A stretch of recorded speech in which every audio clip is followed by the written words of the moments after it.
If everybody will find a seat, we will get started. I'd like to start off with call to order and roll call, please. Yes, sir. Dr. Beebe. Present. Dr. Beebe is present. Ms. Bofi. Here. Ms. Bofi is present. Ms. Bradford. Here. Ms. Bradford is present. Mr. Garvey. Here. Mr. Garvey is present. Mr. Gio. Present. Mr. Gio is present. Ms. Hill. Present. Ms. Hill is present. Mr. Lee. Here. Mr. Lee is present. Dr. Moranti is absent. Ms. Orange Jones. Present. Ms. Orange Jones is present. Mr. Romer. Here. Mr. Romer is present. And Ms. Smith is absent. You do have a quorum. Thank you very much. I'd like to start off by recognizing, and I don't have my glasses on, I got to be honest with you, so I can't see that well, to tell you the truth, but I think we have a number of legislators who came today, Representative Havard, Representative Pope, and Representative Pearson. So we appreciate you taking time. We know y'all have a lot on your schedule, and we appreciate you being here. I'd like to start the meeting by recognizing Mr. Gio to begin things. Thank you. A motion. I'm sorry. We need a motion to approve the agenda. So moved. A motion and a second by Ms. Bradford. Any objection to approving the agenda? Hearing none, so moved. We'll move to the first item and the only item. Mr. Gio. Thank you, Chairman Romer. You know, in preparation for this moment, we formed a task force that had all stakeholders at the table. I guess we worked over a 5 or 6 month period, starting in late August, and coming to a conclusion in January to bring all the stakeholders. This is a very complex process, to bring them to the table and to formulate a recommendation to come for this board for the MFP resolution. It was a very productive process in my mind. The members of the task force indicated it was a productive process. We had almost unanimous approval of the MFP resolution that came before this board last week. And I don't think we can discount what took place over that period in order to be prepared. The other piece of it is we agreed prior to that we would form a long-term study of the MFP to address some of the more complex issues surrounding it. But based on that process and based on where we were at that time and in preparation for this, I'm going to go ahead and make a motion, and the motion is going to be that is to put on the floor for approval the recommendations of the MFP task force as it was presented at last week's meeting, and I'll go ahead and read that motion into the record. Approve the FY 2014-15 MFP formula, noting that the increase in elementary and secondary education base funding for fiscal year 14-15 shall not bind local education agencies to specific expenditures, but shall reflect the board's recognition of inflation, mandated cost, increasing retirement obligations, salaries, and the need to upgrade technology to support instruction in the digital age. B, urge and request local education agencies to address the above issues given the increase in funds provided such issues are applicable. C, authorize the LED to make technical adjustments to the formula as needed. D, authorize the LED to adjust the estimated cost based on the receipt of the final February 1, 2014 student count and the final audit adjustment amounts. And E, authorize the LED to submit the formula and simulation of cost to the legislature on or before March 15th, 2014. And there's a second by Ms. Orange Jones. By the way, before we go much further, I want to let everybody know I'm going to go to public comment, allow that to complete, and then we'll certainly allow board members to comment. I do want to make note that this was a special called meeting. We had 2 members unable to make it today. And they certainly both expressed the regret for not being able to be here today. They had other dates that they could make it, and today wasn't one of them. And we did our best to, accommodate as many members as we could. So to let it know that Ms. Smith and Dr. Moranti both expressed their desire to be here and regret that they couldn't be here on this day. So that being said, I'm going to allow the superintendent to make a few brief comments, and then I will begin to call speakers. Members, thank you. I want to clarify for you just briefly to reiterate what exactly is in this formula that is of note relative to past formulas. Mr. Gio spoke about the process of its development. what you are receiving today does not deviate from the recommendations of the task force. This takes the recommendations of the task force and puts it into the formula. That means that the following additions above the previous formula have been made. Number one, an addition to the base per pupil of 2.75%. That totals roughly $70 million. Now, as likely will be pointed out, that is equivalent to money that was appropriated last year by the legislature but was not in the formula. That is $70 million. There is an additional $15 million. Again, these are projections, but roughly estimated related to the specific task force recommendations regarding career funding, course funding, and students with significant disabilities. There is also, however, anticipated growth relative that is generated by state dollars in response to local tax conditions and by growth in people or growth in students, in the student count.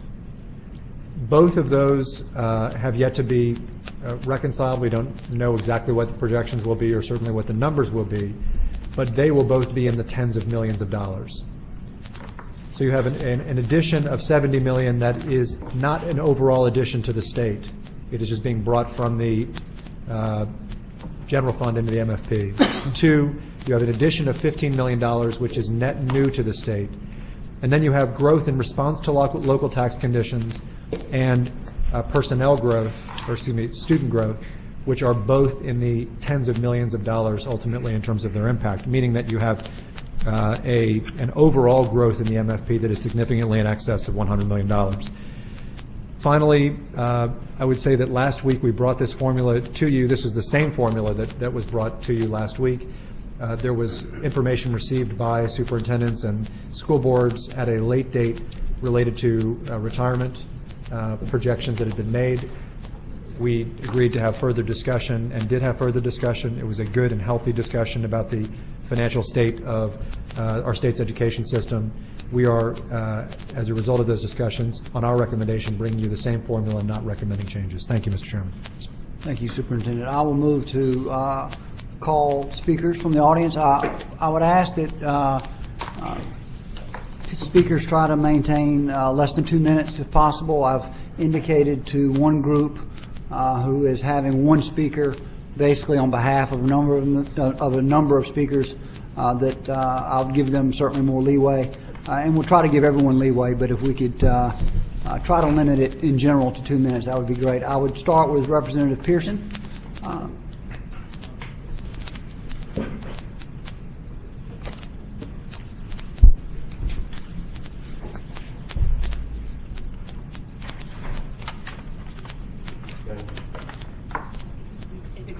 There we go. Thank you, Mr. Chairman and members.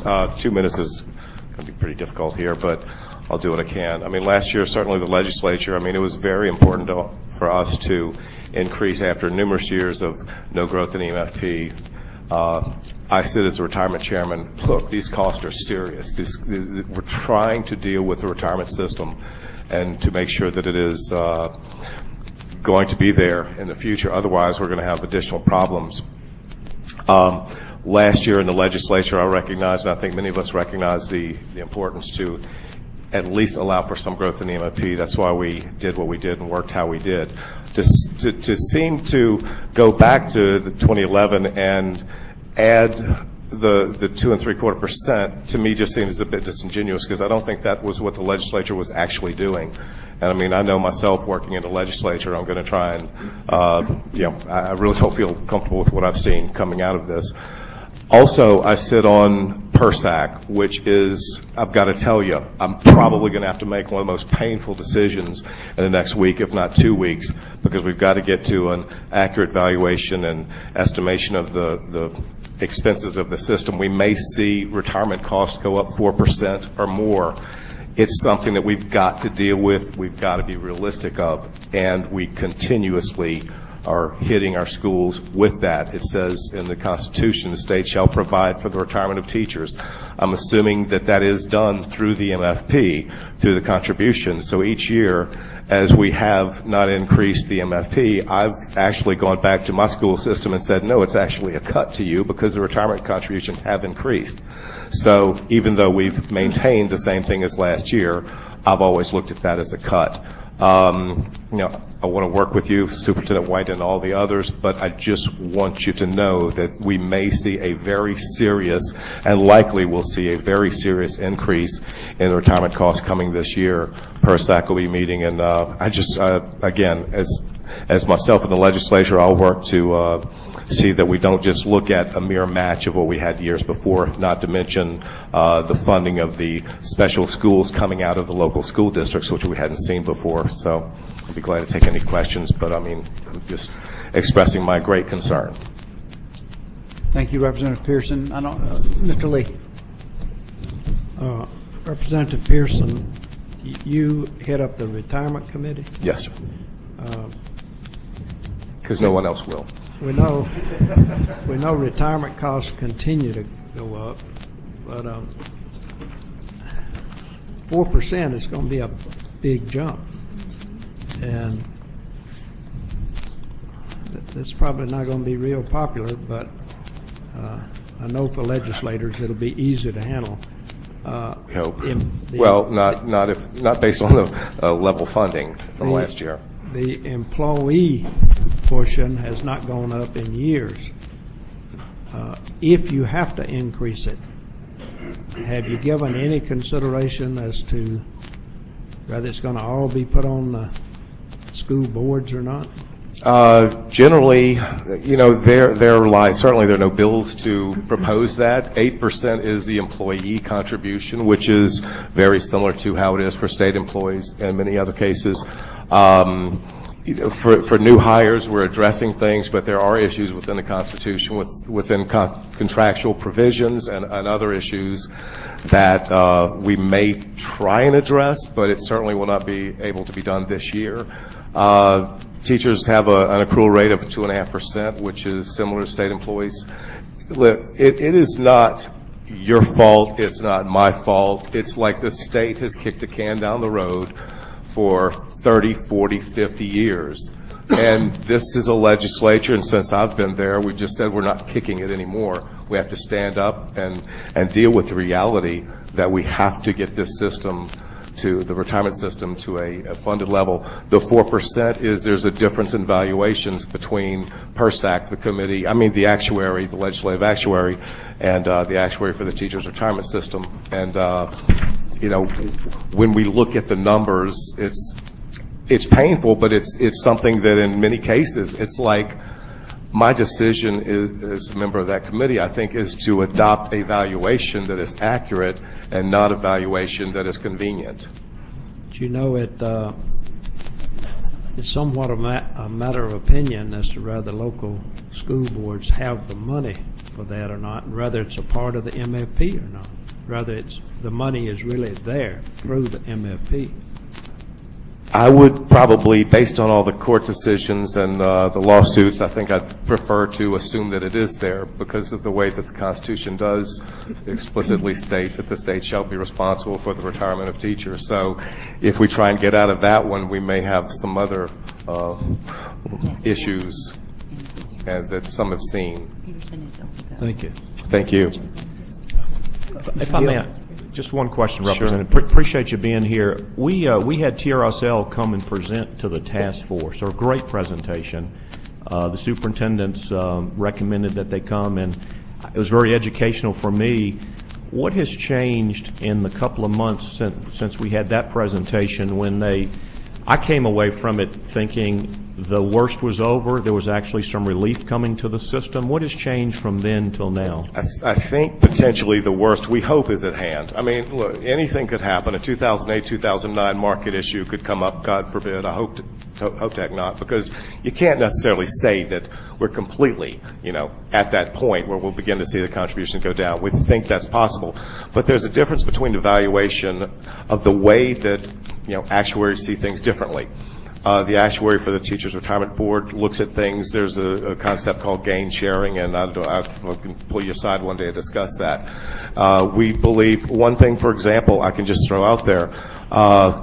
The expenses for TRSL, and we've got this proposed in the bill this year. The expenses for TRSL, the actual office, the staff, those expenses, those have been for years amortized over 30 years. It's almost like, okay, the cost of the administration from TRSL, yes, really amazing. I mean, we're going to try and fix that this year. You know, rather than paying it this year as true cost, it is taken and it is amortized over 30 years. That's legislation. I mean, it's like you can't do this stuff. Nobody in the world would do that. But the other issue is the recognition that, you know, we have lowered the discount rate of the system 8% from 8.25%. However, there is this thing that is called gain sharing that goes in to give things like cost of living raises, and there are other things within that. In the positive years, you skim money off the system. In negative years, you don't adjust that. So we've asked the legislative actuary to really, really get down and give us an accurate estimation and valuation, and there is a disparity between numbers, and it's a considerable amount. I see. Thank you so much. Okay. Mr. Garvey. Representative Pearson, thank you for coming today. You mentioned a few minutes ago that y'all are doing something with the new hires to address the problem, and I'm not sure that everybody up here is aware that there are some changes being made for new hires. Could you tell us about that? We can do just about anything we can pass to new hires. I mean, but there are issues with, you know, there have been court cases, and it's like, you know, for example, if you came along and said, it's like, okay, we've said it in law, you've worked 30 years, you can retire at 55 for those who've been there for 30 years. Yeah, there's really a serious problem coming along saying it's like, oops, we're going to raise the age from 55 to 60. I think any court in the land would throw that out and say, no, you couldn't do that. For new hires, we have done things in the last number of years, and we've made progress. There's no question about that. It's a big task to take on, but we have raised the normal retirement age from 55 to 60 for new hires. I think we did that in 2010, somewhere at that point in time. I have a bill proposed this year that says we raise the age for new hires from now forward to 62. Now, some people have asked me why 65, and I asked them, it's like, well, why didn't you bring a bill? I mean, it's like I'm trying to do things, and we are gradually addressing these things, but it is kicking the can down the road. We now have this huge debt. By 2029, some people will say we'll have the UAL initial liabilities paid off that we amortized in 1988. But by that time in 2029, we're going to have another UAL. We're still creating them. And until we get those discount rates lower and more realistic, we're still, I think, fooling ourselves. Thank you for your time, Representative Pearson. We appreciate you being here. Thank you. Thank you, Members, for what you do. Patrice, Superintendent Peugeot, Superintendent Milton, Doris Vautier, and Mike Falk. O'Shea. I can't see. Y'all got it? That's my daughter.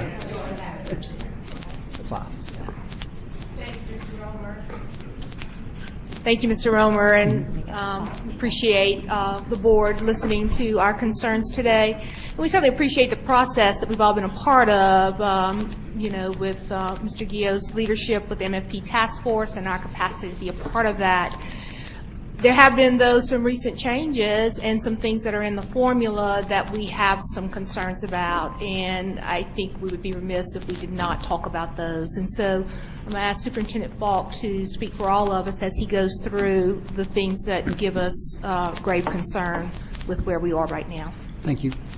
Thank you, Mr. Chairman, ladies and gentlemen of the board.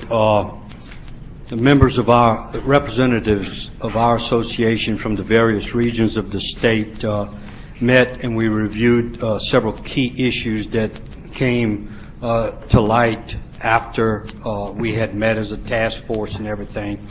And we must speak in opposition to the proposed resolution because of the following reasons.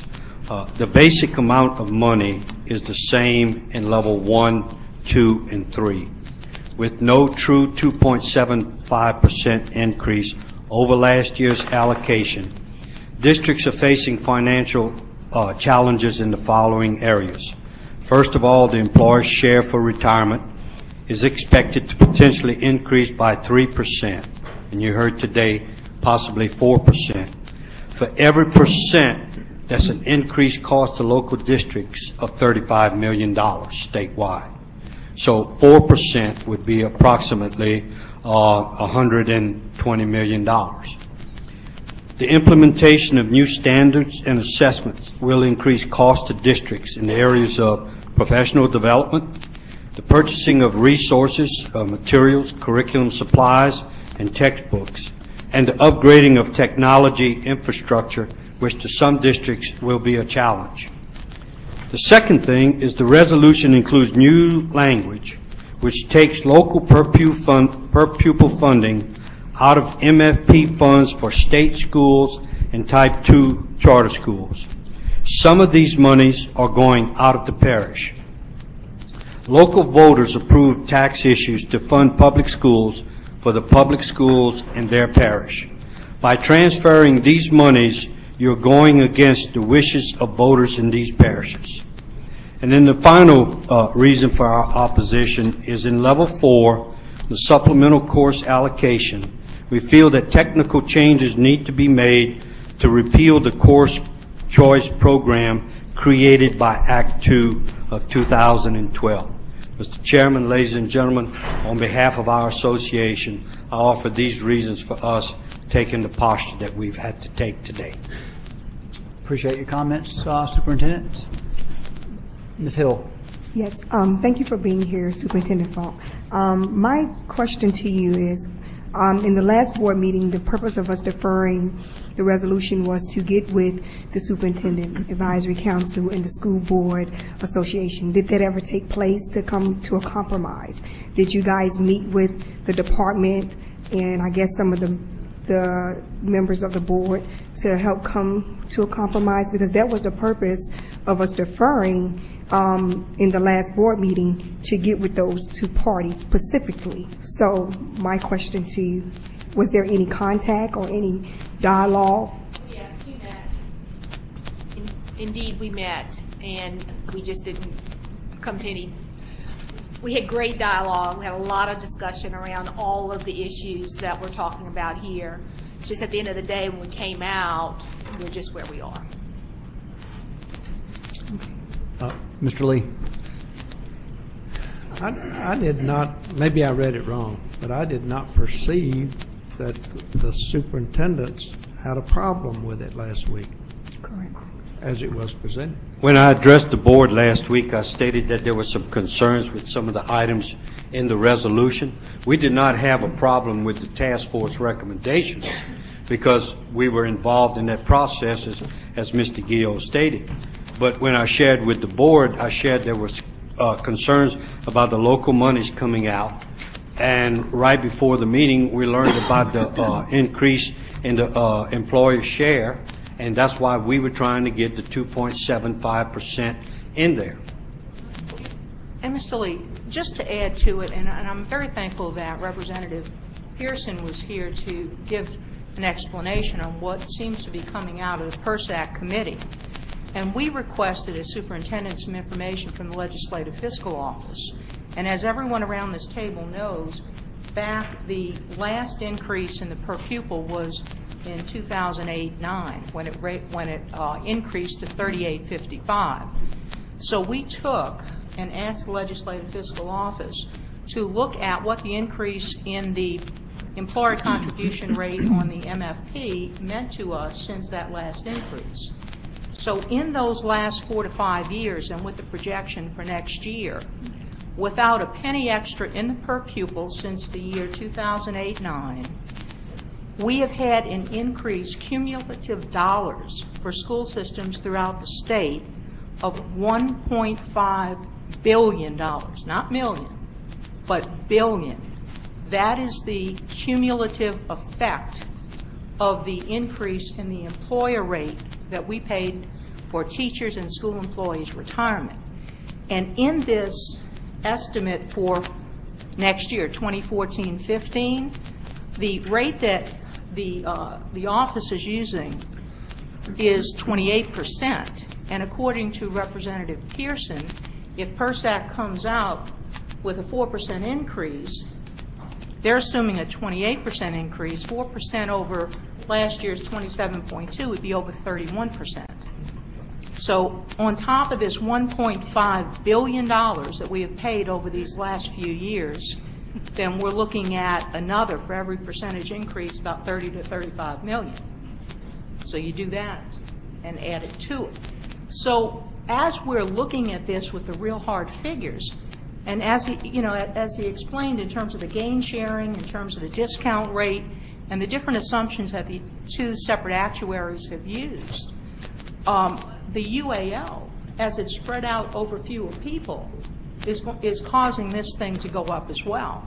So as schools come into play and choose not to be in teachers' retirement, in the retirement systems, this is increasing the UAL, the percentage applied to the UAL for all the rest of us. So there are fewer people to absorb this particular cost, as there are fewer employees entering into that retirement system. So every time we get a new school that is not a member of it, then this cost is spread out more, and then we as the traditional systems then, or the schools that are still in the systems, are getting, an increased cost on the UAL piece of it. So these are very real numbers, and these are numbers that are coming out of the Legislative Fiscal Office. So we implore you at this point, as we look at this per pupil increase, all of it is being eaten up by this and more.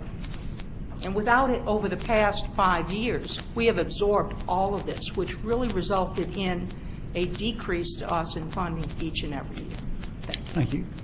Did you want to, y'all have gone a little bit longer, but I certainly want to give you a moment if you'd like to take a moment. And I appreciate that. Thank you very much for giving me that opportunity. At this time, I can speak as a part of LAST, but I can also speak as a part of my district, which is West Louisiana Parish. And I have a strong belief in the teachers, the students, the parents, the community of my school system. We have a long history of academic excellence. And when you make these decisions today, I just want you to think about this. In the last 4 years, we've closed the school. We've laid off teachers. I've cut just about every place I can cut. I've contracted out work. I have no places to go, yet I'm trying to meet the new standards. And I need you to really understand this and put a human face on. When there's no 2.75, which is not even a panacea to what we're looking at for all these reasons, I need your help. I really need y'all to help us. You guys support public education. You're the representatives. And just like I go everywhere I go, I fight for the children of my parish. I need you to fight for the children of this state. And I believe you're trying to do that. But you've really got to look realistically, because when you make these decisions, I know when I go home, whatever you decide today, and I don't get 2.75, and I know what I see on that paper and what it's going to come down to, I know the pain that my district's going to experience.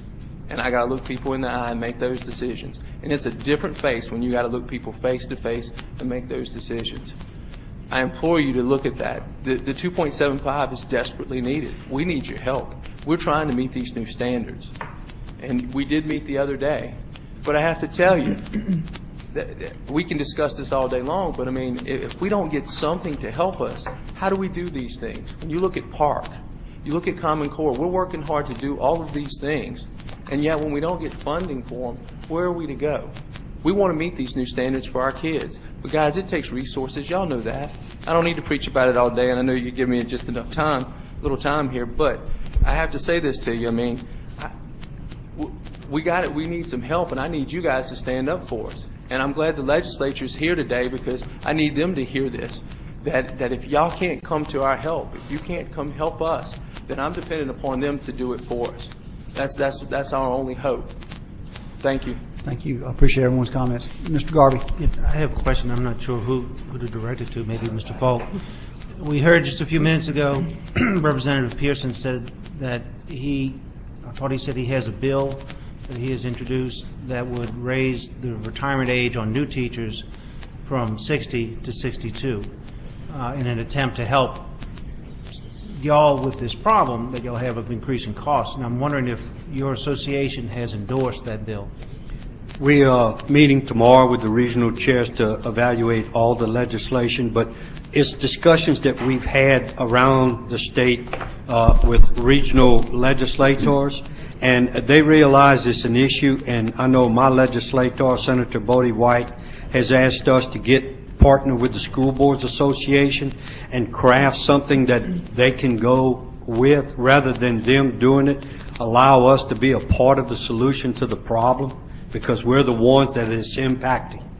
And Mr. Garvey, we recognize there are problems in funding this. I mean, we've been working with it for years. We are willing to work together with any group that's going to help lessen this problem in the future. And I think that as we look at these bills and ways to do it, you are going to get support from the school business officials and the superintendents and the school systems.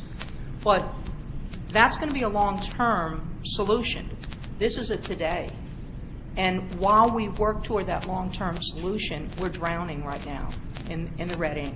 And we've got to have some help with it today. And if PERSAC is going to raise this even 3 percentage points higher than what we thought they were going to raise it, based on the actuary for the teachers' retirement system, then we are in more trouble than we thought we were in today.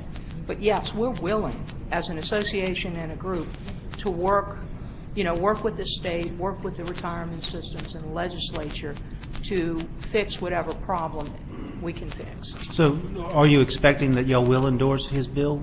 We're going to have a very serious discussion on it tomorrow. And personally, I'm going to advocate for helping to fix this problem.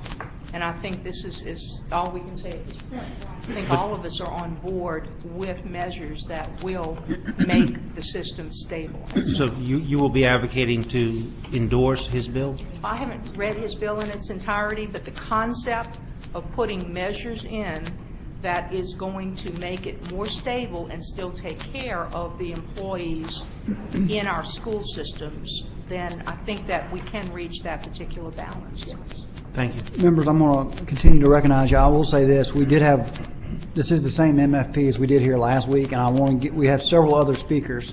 So I'm going to recognize you, but I'll get Mr. Lee and then you, Dr. Beebe, and then maybe if we can move on to the next set of speakers, that'd be great. Mr. Lee. Very briefly, all of you know I've been in the position you're in longer than any of you, and I empathize and understand where you're coming from. My question is, I'm not trying to speak for this board. Believe me, they're capable of speaking for themselves. But realistically, what suggestions do you have? What do you see that could reasonably be done with this MFP?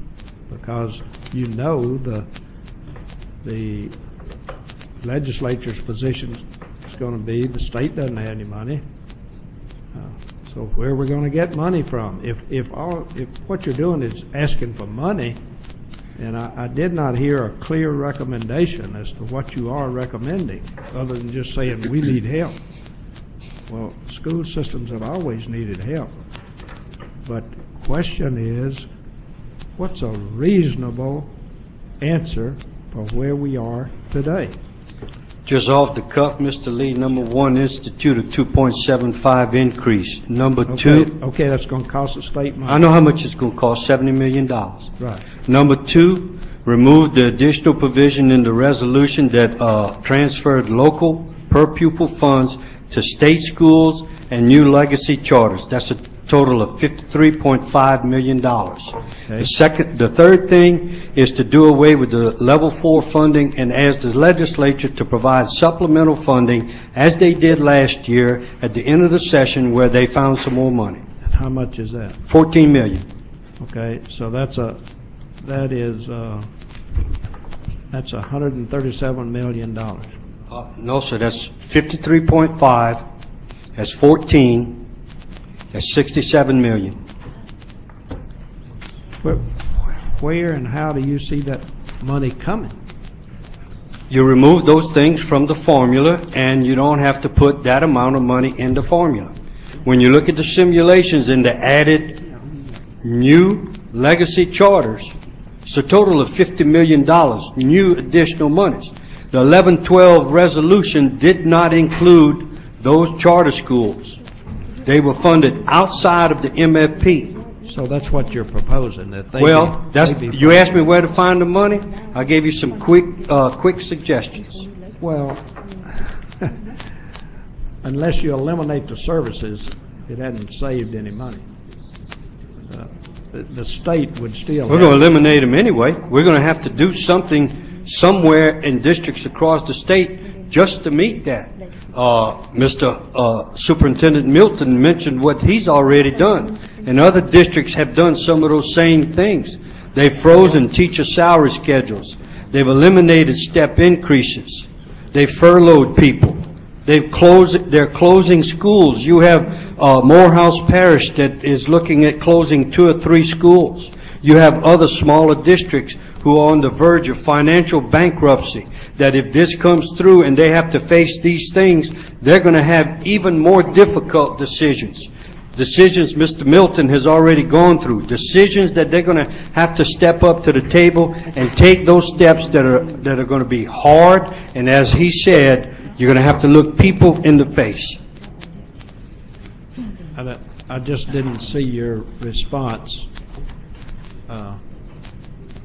alleviating the cost. The cost is still going to be there some way. Well, I do think, it's priorities, and you got to make things happen. That's what you guys are going to tell us, make things happen. Do more with And all I'm asking you is that can come top down or it can go bottom up. And I'm asking you, as you're the ones in here, you represent public education. You say you believe. We'll show with actions, make it happen. Now, look, you can push on me and I can push back too. So I'm saying we'll come to the table anytime. But he gave you some good suggestions. And I'd much rather do those things than some of the decisions I'm going to have to make if you don't do those. I'm not being disagreeable with you. I'm trying to get you to see that there is a problem. Thank you very much. Representative Pat Smith? Well, what happened to me, Mr. Ron? Mr. Ron. Oh, I'm sorry, Dr. Beebe. I apologize. Well, I just wanted to thank the leadership of the Superintendent's Association. And when I left Friday, I left with the impression that there would be a concerted effort by the staff, Superintendent White, and the leadership of LSBA and the Superintendent's Association. I specifically heard the same concerns communicated at the Thursday committee meeting, and of course on Friday. And I do share the concerns of the superintendents and certainly the legislators who are present this afternoon. We have to support traditional public systems, and yes, we're being asked to do more with less, and I can speak to the specifics of the school district I represent. We have had public support for technology infrastructure. We're trying to move forward with the mandates of legislation. We have, because of the move towards Common Core, changing to new standards, we have a need for textbooks, resources, and then again, we're asking school systems to pick up the expense of purchasing new textbooks to the tune, for my district, approximately $2 million at a minimum. And so we have to make a decision whether or not we're going to adequately fund traditional public systems. And I know, we have this big movement to offer parents choice, but again, we're sacrificing quality education. And this board, and I appreciate the leadership of the Superintendent's Association, because they've come with recommendations, solutions. They've offered solutions.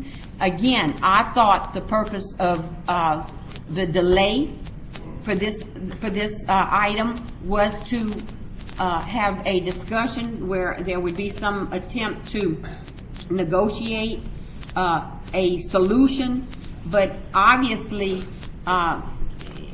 the line has been drawn in the sand, and again, once again, we have to tell local districts and school boards that, look, this is your problem, this is all BESE is willing to commit, and we have to make this a priority.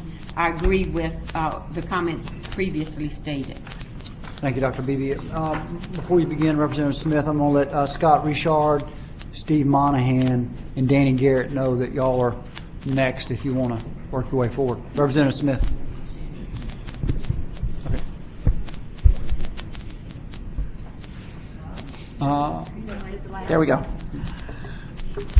Well, good evening, afternoon to all of you. I was kind of chuckling to myself when I saw Kevin here. Kevin and I are not always on the same page, but we're truly on the same page today regarding the 2.75 growth factor in the MFP, knowing that we're going to put a burden on teachers and others within the system regarding the retirement issues.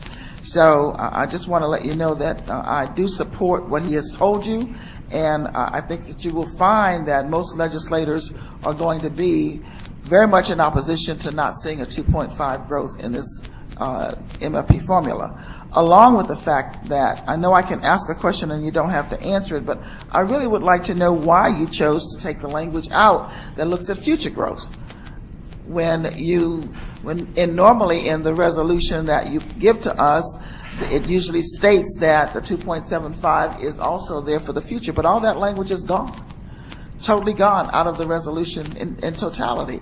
So if you don't put the 2.5 in now, how do you determine at some point in time when the 2.5 is necessary? Because it's nowhere in the resolution. You don't ever have to look at it again because the language is not there. Last year, we were very generous as a legislature to give $69 million to school districts. And that language included the fact that teachers who were not at the SREB average, school systems whose salaries are not at the SREB average, should get that bump in salary to be able to get them to that SREB average. I understand now that the $69 million is going into the same $69 million they got last year outside of the formula is now in the formula, which has surprised some legislators that it got put in the formula, and no growth, no other growth factor. But nonetheless, the language also is no longer there regarding the teacher salary bump, and districts are going to be able to use this the way they want to use it. But with increases in retirement, can you imagine what's going to eat up this additional dollars that they're going to get? It's going to be all those legacy costs that they have to pay based on laws that we have that say they have to pay those laws. You know, I really applaud the superintendent's group for coming here, and the very people that you need in your corner are now telling you that they oppose something that you're doing because you're hurting their districts. You're actually putting them in a very precarious situation in looking at how you're not funding them to be able to do the job that you're telling them they have to do. We all know that Common Core and Park is putting a burden on districts, even though you've pushed some things down the road, but in the grand scheme of things, there is money that they have to spend in order to get these particular issues implemented in their districts. From the technology piece to the professional development for teachers and principals. And yet, here we are talking about the fact that we're giving more money away to other areas. And I am very disappointed about the state school funding aspect of this as well, because I think you're crippling districts by making these resource decisions that will impede them from doing what they know needs to happen in their districts. So I also want to just put on your plate that Representative Pearson's bill doesn't do anything to the UAL at all. That bill that he has for new employees doesn't do anything to the UAL. So even though you're looking at whether it passes or not, that's the other thing, whether or not it's even going to pass. So you're talking about 144 people looking at a bill that if it passes the House, whether it passes the Senate, you don't know that. You don't know where we're going to come out on those bills. But I do applaud him for coming here and telling you that because of the issues with retirement and the bump in retirement, that there should have been a growth factor in here to look at that increase, that he's going to have a lot of support on that particular piece. So I just want you to know that I'm not speaking for the whole 105 folks in the legislature, but I can tell you that the folks that I know that look at this very carefully are going to be very much in opposition to what you're doing today with the MFP formula. Thank you, Representative Smith. Scott Richard and Steve Monahan. I know y'all aren't together, but I'm calling you down together.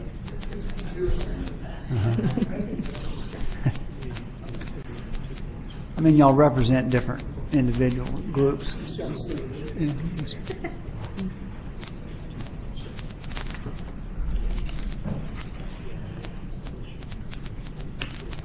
Good afternoon. Mr. Chairman, members of BESE, Scott Richard on behalf of over 600 elected school board members across this state that comprise the Louisiana School Boards Association. Again, less than a week ago, we were at the table to discuss the same issues that we're here today to address, with the hopes last week that we would see some movement, some true compromise. It is with great disappointment and regret that the school boards of this state are in opposition to this presented resolution. Again, same resolution that was presented last week. We have the utmost appreciation for the hard work of the MFP task force, the months, the volunteer hours that occurred on several folks that served on that commission. There was a sincere effort to prioritize K-12 education in that commission. Somewhere between the commission and here, where we are today, things have gotten muddled, mixed messaging has occurred, and again, we're debating on opposite sides when we shouldn't be on opposite sides, on a minimum level of funding for public education in a state that ranks near the bottom in education statistics. It's very disheartening that we sit here today and have to have this debate over and over again. We cannot discuss the initiatives like Common Core state standards, like PARCC assessments, like new teacher evaluations, like upgrading technology throughout each district, whether we're taking PARCC assessments or not, without discussing funding. I'm not going to reheat and reiterate all the issues you heard from the superintendents. You know what those issues are. You know that local districts have disproportionately absorbed the cost of funding public education in this state over the last 5 years because there has been no increase in per pupil funding from here. You heard earlier, $1.5 billion in absorbed cost in an MFP that we tout from this administration as a $3.5 billion funding stream for public education. Well, I think it's very clear where over $1.5 billion of that has gone to retirement cost. Our districts continue to raise the bar. We continue to try to meet the standards that you all ask us to do as a state board of education and state superintendent and state decision makers. And by your own accountability system, the vast majority of our students in this state attend school in a district that's rated A, B, or C. But that basic level of funding that we're talking about today, if the increases come to fruition from retirement costs, will actually end up in a net decrease. And I know I'm close to my time, but I would think this dollar amount would allow for some flexibility. Chairman Romer. Thank you. Appreciate your comments. I'm not quite done just yet. I thought that was a great note to end it on, really. Well, I guess I'd like to close by saying what I said last time again, since we are discussing the same topic. We are at a crossroads in this state. Everybody wants to raise standards. Everybody wants to increase student achievement. We need to address the factual information that's out there. You're asking us to increase technology in our state. LDOE's technology footprint recommends 7-to-1 computer ratios to students.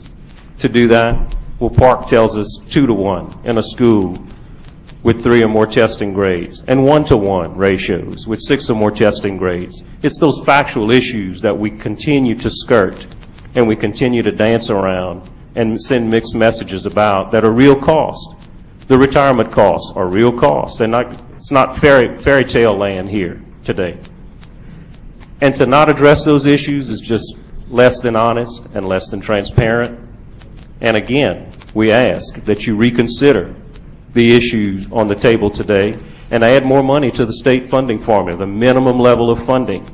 And Mr. Lee, I'd be glad to sit down with you and offer some suggestions on where to look at where to find those dollars. But you didn't ask me those questions, so I'm going to be quiet now, and I'll respectfully ask on behalf of the 600-plus school board members in this state that you not punt this problem to the legislature and that you take the lead and address it as leaders today. Thank you. Thank you. Mr. Monahan. Thank you, Mr. Roma. I'm Steve Monahan, President of the Louisiana Federation of Teachers. As Mr. Richard indicated, he doesn't speak for himself, and neither do I. I speak for our more than 20,000 members across the state that are affected by the decisions that elected and appointed decision makers have to make. I'll try not to repeat anything anyone said, but I do believe since we are in a new forum and we're talking about the same old subject, it's necessary to say thank you when you should. So I thank you all for the opportunity to have participated in the MFP task force conversation over the last, I believe, 7 months. I thank Mr. Gilliard for handling the meeting and those meetings in a very fair way. I feel that while people checked their passions perhaps at the door, there wasn't an expectation that any of us should check our belief systems. And that's why I sit here and unfortunately have to disagree and oppose the MFP and as it's presented, and I'm feeling better because I don't feel so alone. I won't repeat, like I said, the 275 is an issue. I think I do have some answers. I understand clearly why the 275 isn't in the resolution anymore. With the removal from the resolution, so goes the memory of why it was there in the first place. It was a driver. It was never to be a ceiling. It was to provide a minimum, and that's why the language said if the legislature failed to increase, then the fallback was to 275. The division amongst teachers and school employees of that 275 was there for a reason too.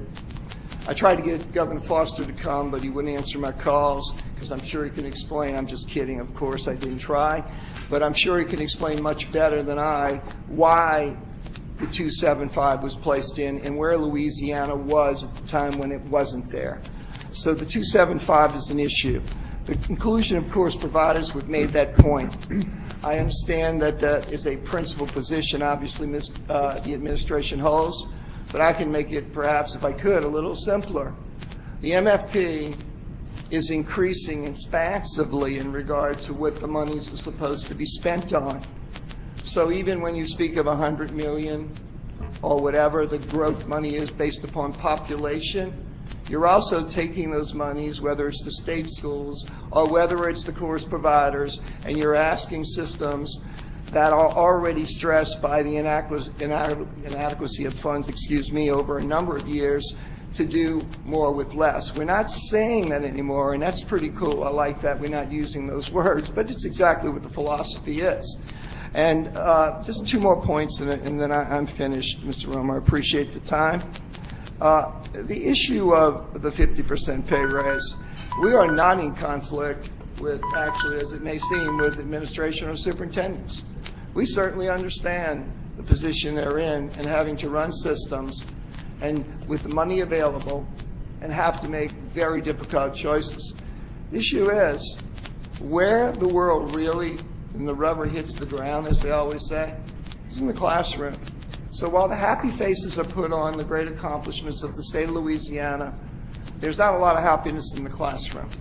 So I end with 2 comments, 2, and I promise this is it. And I think they're worth thinking about. The question is, what is sustainable?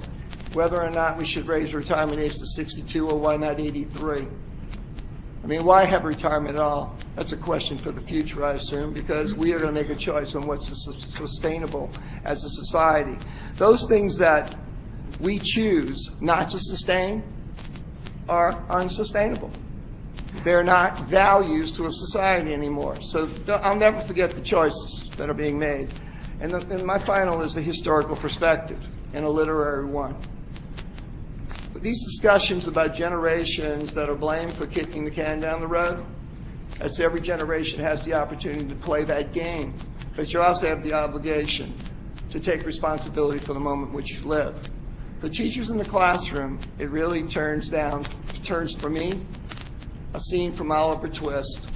And it always is the same thing. The people in the building are asking more please. Because there's not enough. And there's always that answer of, what? How dare you ask? Don't you know the obligations that the state has? The state creates its obligations and its choices. And the people on the ground have to live under those terms. And the terms in the buildings are not good.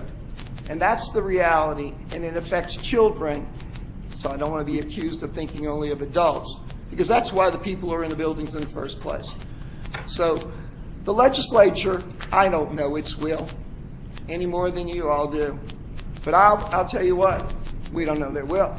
And this MFP is an exercise right now, and we'll see how it will be received on the other side. And I really wish before my time is done and all of this, that I can sit before this body and support an MFP, because it is the best we can do. I don't believe this is. Thank you. Thank you, Mr. Monahan. Jerome Pugh, Ashley McReynolds.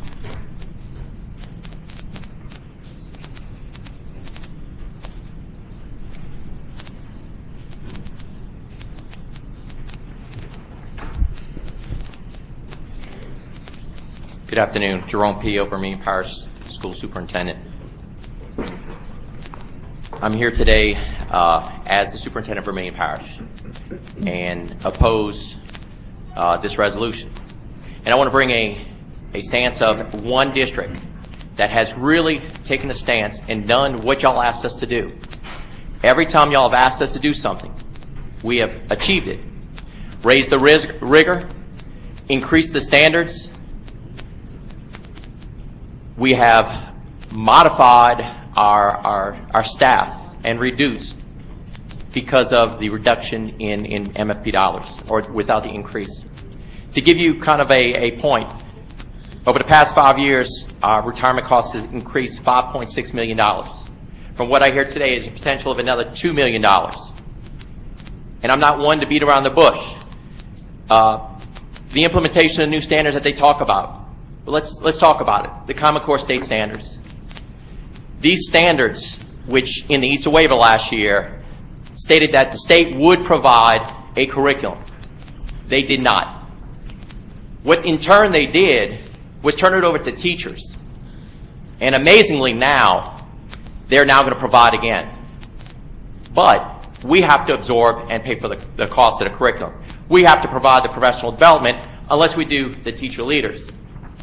But these are the same leaders that are going to write the curriculum and then implement it. That is a huge cost.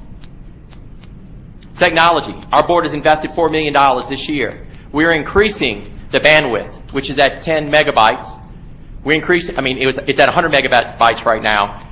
We're increasing it to 10 gigabytes, which is going to go from $5,000 a month to $25,000 a month. This is a huge increase. That is not covered in MFP, but I guess you're going to say it is. We also have to increase, to get to one-to-one, another $4 million next year to provide every student in our facilities with a computer. And we're committed to doing it. But we don't want to do it just to take a test. Because I'll tell you, the PARCC test, so far, I am not very happy with. The rollout right now, we have not had someone successfully being able to log on. Even with members of the state coming and saying, this is what y'all did wrong, today we changed again, followed everything, retweet, still can't get on. I'm asking you, Superintendent, please send someone that understands and can make it work. Another issue, AP. We invested hundreds of thousands of dollars in changing and updating our infrastructure so that students can get these industry-based certifications, these areas of concentration. Can I have one more minute? So that our kids can get out and get a diploma, or they have the skills ready to work. See, we have about 50-50%. 50% going to college, 50% getting their career. And they are successful. But the state took what was working in LVS, Louisiana Virtual School. It was across the nation looked at as an exemplar. What did our state do? They shut it down. Put course choice, which failed. Look at what y'all have done over the past few years. look at what has failed, and tell me right now what you're doing to MFP. What you're about to do to districts, again, is going to fail. It's going to create a failure for us. We are going to change. I guess we're going to try to reduce our force again. We'll look at central office, do what we have to do. But we have to provide technology. We have to provide a curriculum. We have to provide the professional development. And we will do it. We ask you all to add the 2.75% so we can overcome these deficits and continue the great things that are happening in Vermilion Parish. I look forward, Ms. Booth, for you to make a recommendation that it is now included. I'm asking you as a constituent of Vermilion Parish, superintendent of Vermilion Parish, that you do that. Thank you. Thank you. Good afternoon. I'm Ashley McReynolds, and I am here today as a concerned parent from Baton Rouge and to the mother of Cooper, who has a developmental disability. Since December of 2011, advocates have been requesting for the MFP to be based on student needs and to use the same equitable and fair funding formula across all school systems. In 2012, when I began my journey in the advocacy world, I met with my senator about the inequities, and he drafted Senate Concurrent Resolution 124, which requested BESE to look at and address the inequities in the MFP specifically related to students with disabilities. BESE convened the MFP task force, and one of the intended purposes was for an equitable allocation, including equity of funding from school to school, considering student need. Throughout the past 2 years, multiple requests have been made for the department to conduct a study and determine the cost of programs for students with disabilities, the actual costs. Each time, the response was that this was not yet available. In fact, when costs were shared, the analysis did not indicate actual costs or differentiated costs by students, but the cost to the state. So I was shocked when I read the BESE RSD meeting agenda for next week and saw that it had revealed that not only were cost analysis conducted based on the needs of students with disabilities, but a model for differentiating allocations based on these needs is being proposed for type 5 charter schools in Orleans Parish and the RSD. So I'm asking, where were these analyses when this proposal, when the MFP was presented to the MFP task force and again to BESE? Apparently, only charter schools in New Orleans run by the RSD will have some semblance of equity based on student needs. Strangely, this equity is not extended to charter schools run by the Orleans Parish school system in the same neighborhood as the RSD charter schools. And RSD is not even going to extend the equity to charter schools outside of New Orleans. So in my city, Baton Rouge, and Shreveport, the 2 RSD managed charter schools will not be guaranteed funding aligned with the needs of their students. And BESE will not ensure that type 2 charter schools are receiving the amount of resources the department has indicated are appropriate for the students enrolled in each school. By not having a formula based on need, the MFP being considered today continues to enable funding for my son Cooper and other students with disabilities to simply leave and go with a child without a disability leaving the traditional school system. Cooper will experience the loss of revenue to the schools serving him, and administrators will wonder where their resources have gone. And this is still being done, even though we all know that the department knows the true cost to educate students based on their needs, yet failed to include a proposal for BESE to consider for equity and funding to be statewide for all schools and all students. This is something I just simply do not understand. I and other advocates have come to the table at every opportunity given to us to share with you our concerns regarding funding specific to students with disabilities. I feel as though our requests and concerns have once again fallen on deaf ears. Thank you. Thank you, Ashley. Jim Malone and Brett Schnattleback.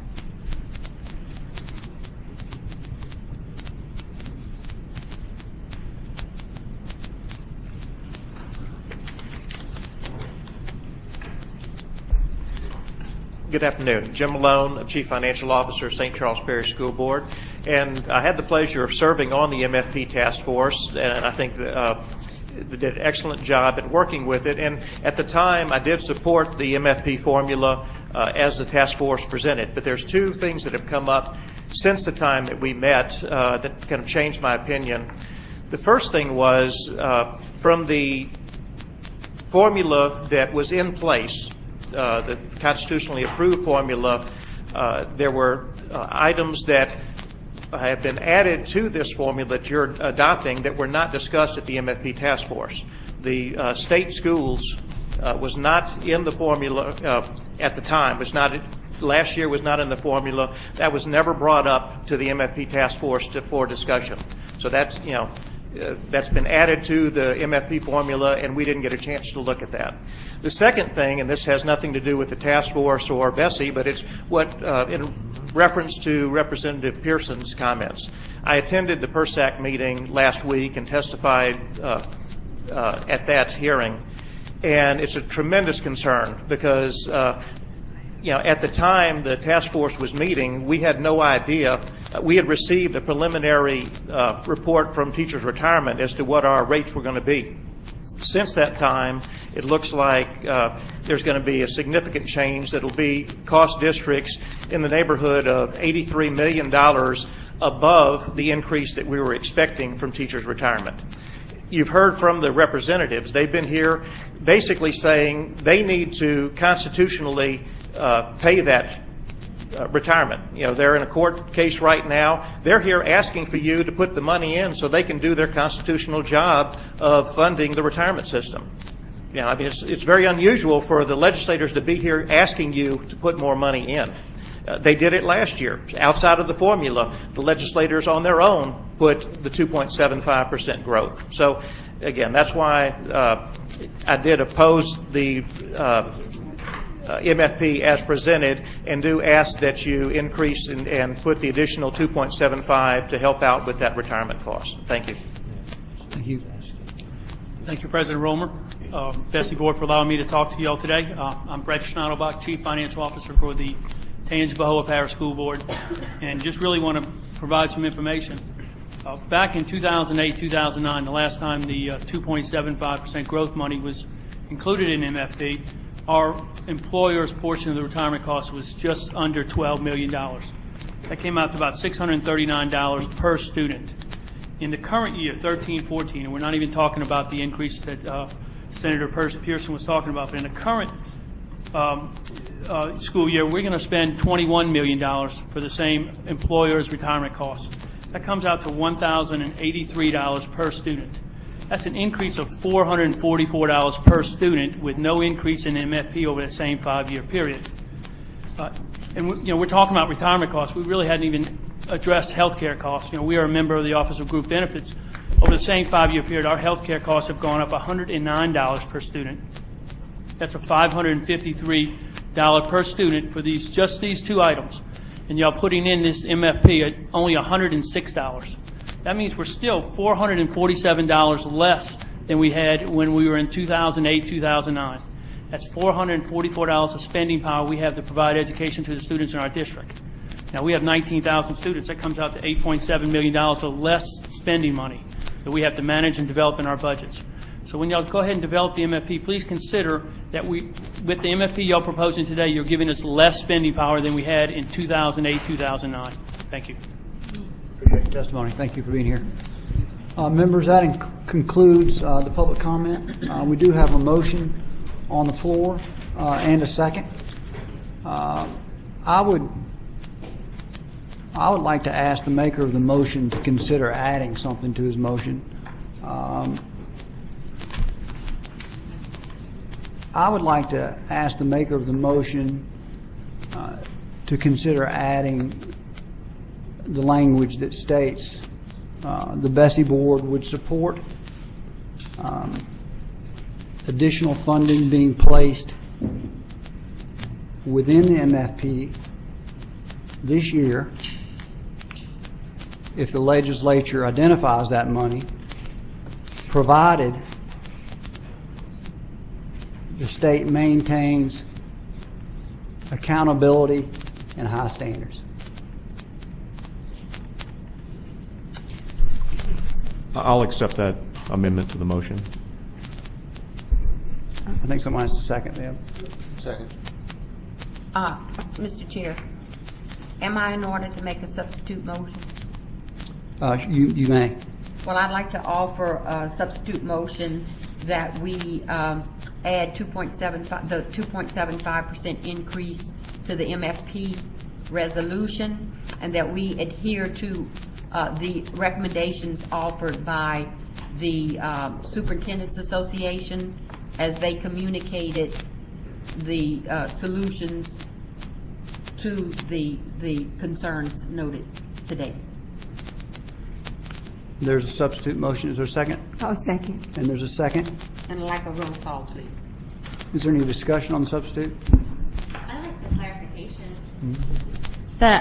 Ms. Beebe, the Superintendent's Association got up and identified the fact that there's not an increase. They identified the local money outside of the parish for the state schools and the legislative changes for the supplemental courses. Are those the three things that you're talking about? Because the conversation continued past that, and my notes don't reflect all of the things that they talked about.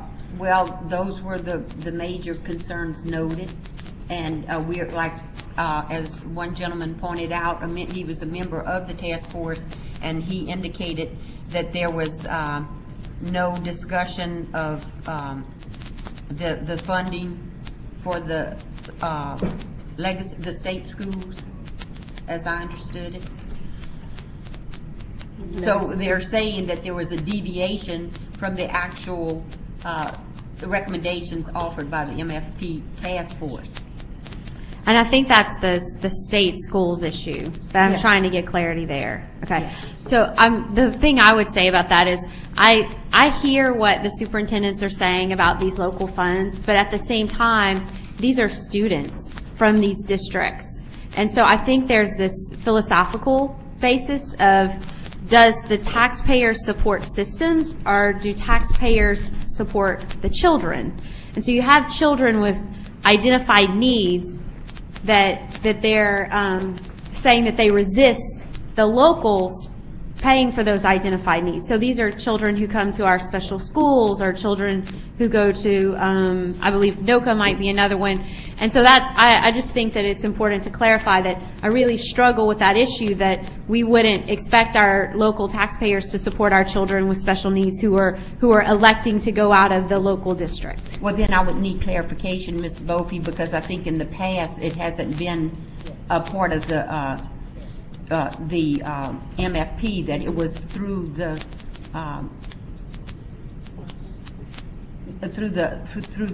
well, it was a part of the MFP. It wasn't funded.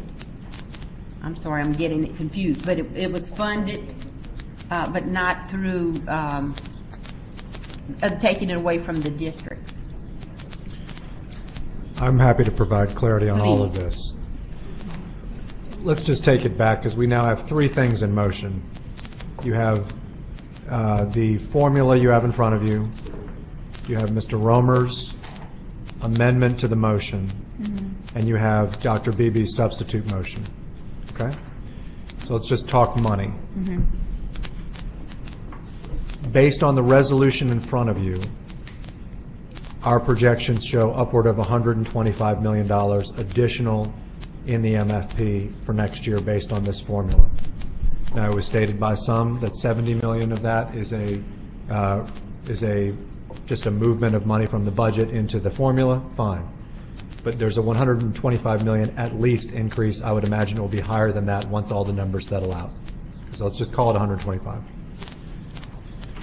Mr. Romer is essentially, I take his motion to mean, if the legislature, which has just commenced its budget hearings, identifies, as happened last session, funding for public education.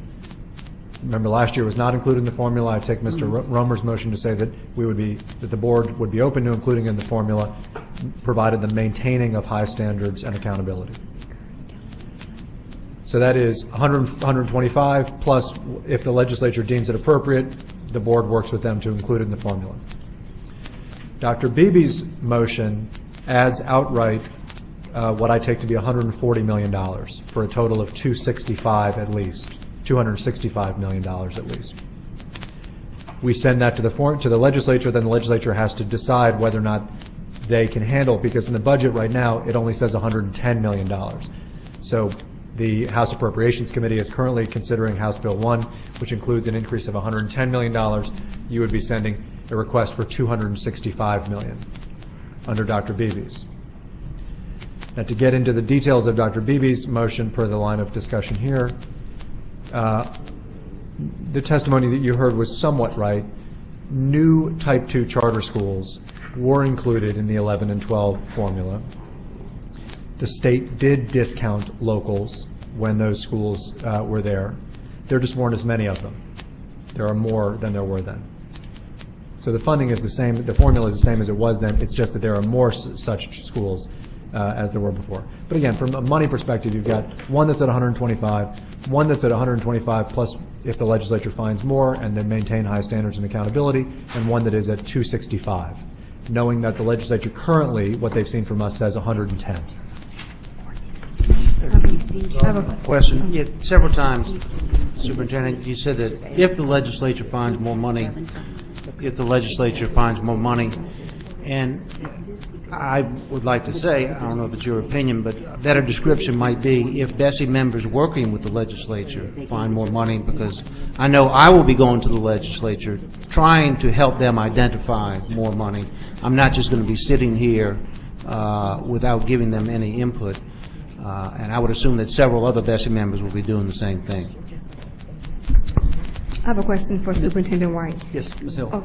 In regards to Bill 1, I know you said that the allocation is $110 million.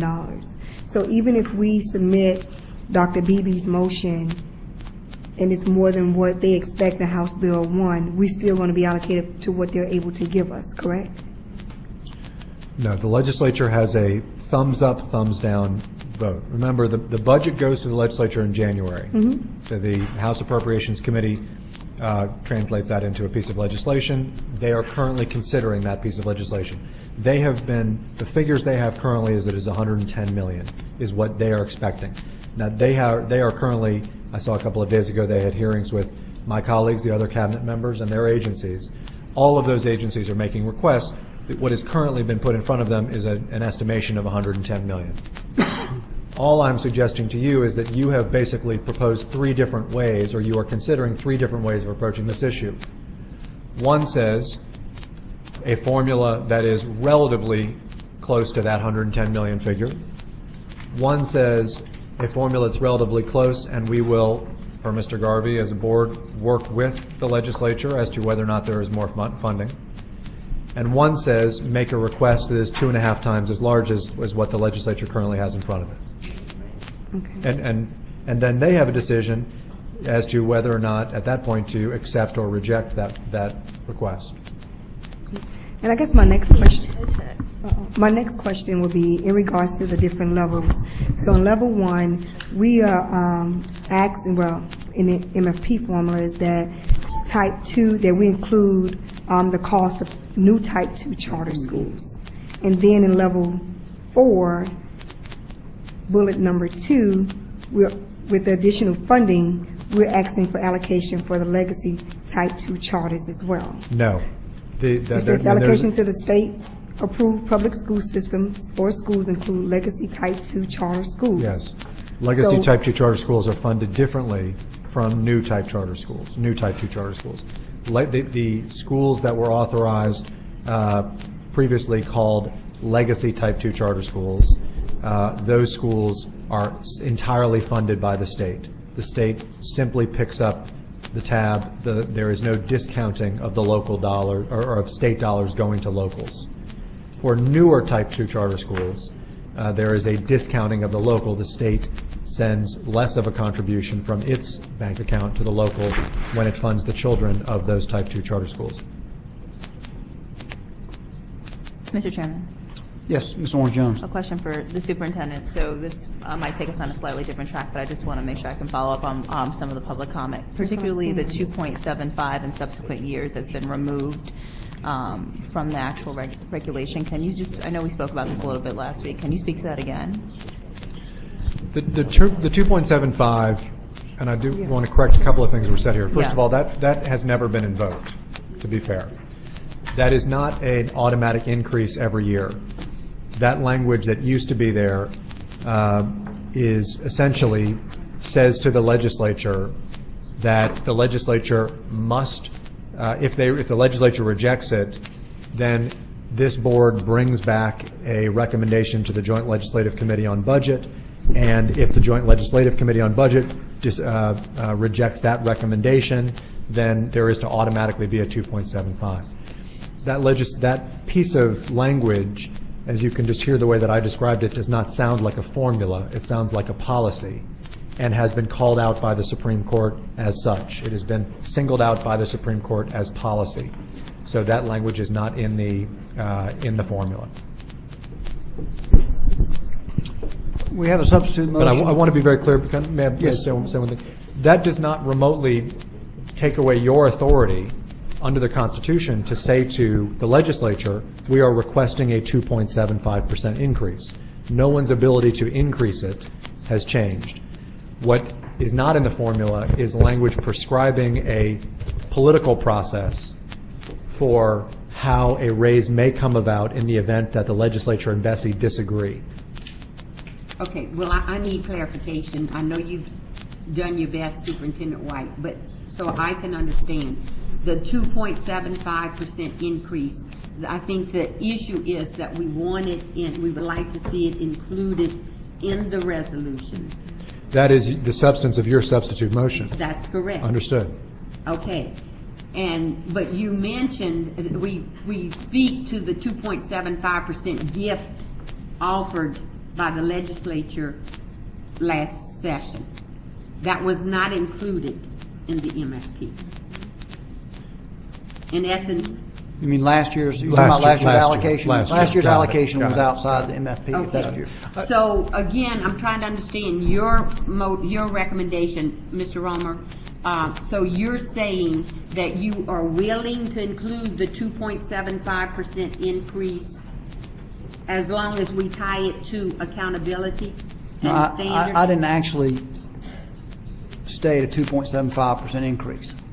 I stated that if the legislature were to identify additional funds that they could fund K-12 education with, we would in fact agree to put that within this year's MFP, provided that accountability and standards remain in place. So in other words, if they do not, then there will be no funding, no 2.75. If they don't find it, they don't find it. Or if they don't, if they do away with accountability and standards, we'd have to consider that separately. Okay, well, I maintain my substitute motion and call. Okay, there's a motion, there's a substitute motion, and there's a second, And roll there's a roll call. call. I actually still need clarification. Yes, I'm sorry. So going back, Dr. Beebe, to I want to understand, there were two parts to your motion. Can you state it again? I want to make sure I understand. Well, I was just making reference to the comments offered by the Superintendent's Association. Mr. Mike Falk responded to Mr. Romer or Superintendent White and provided a solution, offered recommendations. They didn't merely say, this is what we want, this is how we can do it, as I understood it. So in essence, I feel that this group has demonstrated a willingness to communicate with BESE leadership. Obviously that they didn't reach a consensus, and we have the motion, the substitute motion, and I'm ready to May I just provide a little bit of comment on that? I believe that the solution, the word solution may be strong. We are just at the start of a process. Remember, this is part of a $25 billion budgeting process, and we are $3.5 billion of that process. A solution would imply that what they would propose is final. What they have proposed is to give the legislature, which is ultimately the one that signs off on the budget, a different amount of money than the department has proposed that you consider. The legislature has to consider whether or not that is ultimately a solution. And what they have proposed, I'm not saying it's right or wrong, what they have proposed is essentially a $265 million increase to give to the legislature as our recommendation, as opposed to the first one, which you heard from us, which is 125, or what Mr. Romer has amended onto the motion, which is 125 plus if the legislature identifies additional funds, that would then be factored in. One more question, and we could go, Mr. Chairman, we could continue. So going back to the motion that you made, Mr. Romer, it assumes that there would be work that would happen between our board and the legislature. Do you have any more clarity about just what that work might entail? I'm trying to sort of better understand the spirit behind the motion, because I think I do understand certainly the need for additional funding. I think that a lot of the points raised by superintendents are valid, so I just want to make sure I understand where you're coming from. Well, the spirit of the motion is that there's two sides to the equation, and that we need to make sure those sides balance. That is the need for additional dollars combined with the need for continued accountability and excellence. That's right. And under those circumstances, I'm saying if the legislature in fact identifies additional dollars and our state continues to maintain the highest accountability standards as we do now and standards of excellence, that we would support putting those monies in the MFP this year. But barring those accountability standards, I would not. So I think. But that's not part of my motion. That last little part is right. my description of my spirit. That's okay. Right. I think the excellence and the standards, the accountability piece being built in is actually quite strong. I'm trying to understand the if. So the if we're able to sort of find, the legislature is able to find funding. I mean, what is that if? Because I'm not as familiar with the legislative process, I want to understand what is that contingent on? May I think I know. Can I ask you, Mr. Romer? If I can. All right. Are you saying about what is the process of trying to identify what is the, the money? because that's a big if, so I'm trying to understand what is that the process is the same as it is, unfortunately, every year, which is as the legislature in session progresses, there are always items that are either decided to be funded or not funded, and there's always questions of what are the appropriate priorities for the funding.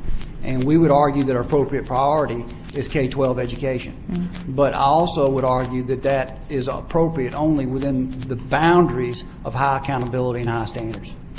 So we would work with them. We've talked to the legislature this week, leadership, and we understand what their current budget situation is. Their current budget situation is they anticipated about $110 million increase.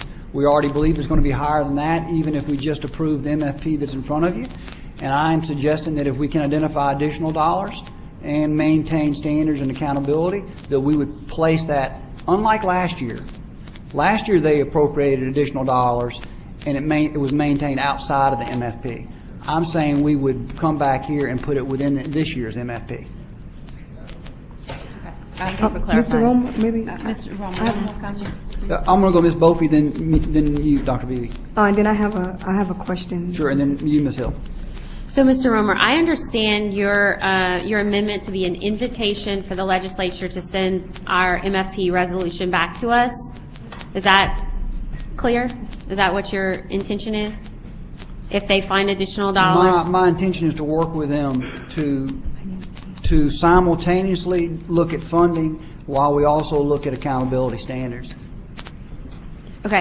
And then I heard Mr. Garvey talk about actively pursuing or actively working with the legislature to identify these dollars. How might that be communicated? I mean, is this going to be communicated in our resolution, or is this going to be communicated through, like, from leadership level to leadership level? Both. Or is there other things I'm not The language thinking about? of our motion would be included in what we send over there, which will state this fact, and then we will certainly work with, everyone's welcome to work with anyone, quite frankly, but leadership of both groups and the DOE would be working with the legislature throughout the entire session on this issue. Great. Thank you. Dr. Beebe, and then Ms. Hill, and then hopefully we can... Thank you, Mr. Romer, but again, you know, we're operating on an if, and I think Ms. Bophy, I mean, she articulated the invitation to work with the legislature, but I'm with the understanding that the legislature is looking at us to provide them with a resolution that is palatable to them. And again, it doesn't negate the concerns communicated by the superintendents and the representative of the School Boards Association, that when we look at accountability standards and expectations, if we are to attain those expectations relating to accountability, we need the funding, we need the appropriate resources. And again, with your recommended amendment, I think we're falling short of presenting to the legislature what they need to act. And so I stand by my substitute motion. And Ms. Hill and then Ms. Bophy, and then I would like that to conclude the discussion if Mr. possible. Chairman, I'd like to, I'm hearing people just repeat themselves. I'd like to conclude this and vote. If you would let us get through these last couple, I think I've got it to the end. I don't want to cut anybody off, Mr. Lee, but after Ms. Bophy, if you would like to end the discussion, I would certainly entertain that thought.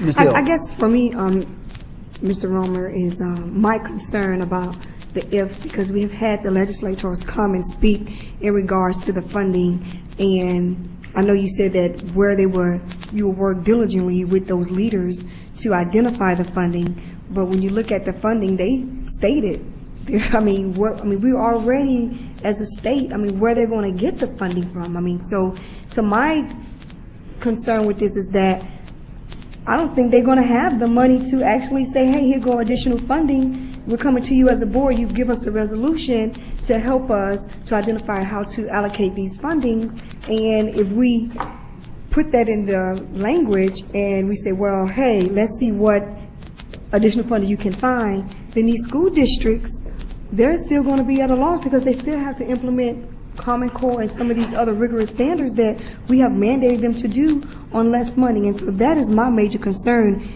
because who's going to suffer? The children, to be honest with you, because the schools have to do it less. And they've been doing a great job, but the limit to the resources for the kids to be prepared to actually take these standardized tests, that's going to be very scarce for me for the population of children that I serve in my district. So I just wanted to make that point. Sure. Ms. Bophy, and then I'll entertain Mr. Lee's motion. Well, at the sake of upsetting Mr. Lee, I would just want to reiterate with Superintendent White that at the beginning of this process, the legislature identifies for the department what is likely or what might be available for education. Is that? I think the answer is no. No, the governor is the one who introduces the budget. Okay. And that is then essentially translated into a piece of legislation. They then work out these questions. And I think there's a lot of people in this room who have a lot more to say about the history of this process than I do, but we are not the only agency and board that then goes through an iterative process that ends months from now. And that iterative process involves revenue and cost, and both are estimated, and the legislature's task is reconciling them.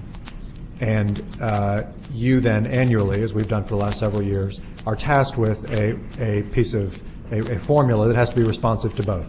Right. And there are three versions essentially sitting in front of you. The version we recommended, Mr. Romer's amendment, and Dr. Beebe's 2.5 timesing it. And based on that, we have a motion on the table. This is Dr. Beebe's motion. There is a second. There's been a request for a roll call, so we will begin a roll call. Okay, so the motion, substitute motion by Dr. Beebe, seconded by Ms. Hill, to include an additional 2.75 increase to the MFP resolution and adhere to the recommendations of LAS as they communicated solutions to the concerns noted, and which were also delineated by Ms. Bophy. Dr. Beebe? Yes. Wait, is my name in the motion? No. Okay. No. Dr. Beebe votes yes. Ms. Bophy? No. Ms. Bophy votes no. Ms. Bradford? No. Ms. Bradford votes no. Mr. Garvey? No. Mr. Garvey votes no. Mr. Guillot? No. Mr. Guillot votes no. Ms. Hill? Yes. Ms. Hill votes yes. Mr. Lee? Yes. Mr. Lee votes yes. Dr. Moranti is absent. Ms. Orange Jones? Yes. Ms. Orange Jones votes no. Ms. No, Smith? wait. I mean, Oh, I'm sorry, you said yes? I said yes. I'm sorry, forgive me. Ms. Smith is absent. Mr. Romer, do you wish to vote? No. You I vote no. Thank you. Okay, so 1, 2, 3, 4, 5 no, 1, 2, 3, 4 yes. The motion fails. So, board members, we have a motion on the floor that has a second. It's the motion originally made by Mr. Gio that was amended. We'll have a roll call vote. Mr. Chairman? Yes, Mr. Lee. I'd like to make a comment before we vote. Sure. I think this is a complex item, lots of money, lots depending on what the legislature does and the recommendation that BESE makes. I think the concern with the additional cost of retirement is very real to local school systems. I think they're already struggling. This is just going to make it that much more difficult. I can see that the state's going to have a problem trying to come up with a lot of additional money. So I did not hear that I had asked for from the superintendents, but I didn't hear from anywhere what could be a compromise that everybody could live with. But for that reason, I intend to abstain. Okay. So we have a motion. This again, Mr. Gio's motion amended, and we have a second. We have a roll call vote, please. Yes, sir. The motion by Mr. Gio, seconded by Mr. Garvey, amending the initial motion to add item F, that BESE support additional funding being placed in the 2014-2015 MFP if the legislature identifies funding, providing the state maintains accountability and high standards. And I know we're at the roll call, but I'd like to just sort of state, I think, is there any way to make another amendment at this point? No, the motion's on the floor and it's been seconded. It's time for the vote. Okay. Dr. Beebe? No. Dr. Beebe votes no. Ms. Bofi? Yes. Ms. Bofi votes yes. Ms. Bradford? Yes. Ms. Bradford votes yes. Mr. Garvey? Yes. Mr. Garvey votes yes. Mr. Gio? Yes. Mr. Gio votes yes. Ms. Hill? No. Ms. Hill votes no. Mr. Lee? Abstain. Mr. Lee abstains. Dr. Moranti is absent. Ms. Orange Jones? Abstain. Ms. Orange Jones abstains. Ms. Smith is absent. Mr. Romer, do you care to vote? Do you wish to vote? And he votes yes. 1, 2, 3, 4, 5. The motion fails because we require six affirmative votes at board level to pass a motion. So, we have no motion on the floor at this moment. We're back to the original motion. We're back to the original motion by Mr. Gio. Yes, sir. There's a second on that motion? Yes, sir. I have a roll call vote.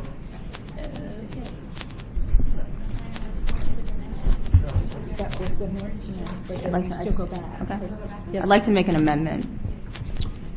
Ms. Jones. I want to make an amendment to put, I want the two, I don't know the language, I'll leave that to, I think the 2.75 in subsequent years is what I'd like to, so that would mean we would put 2.75 in, assuming that if that went to the legislature and it failed, that would be automatic for schools for school districts per year.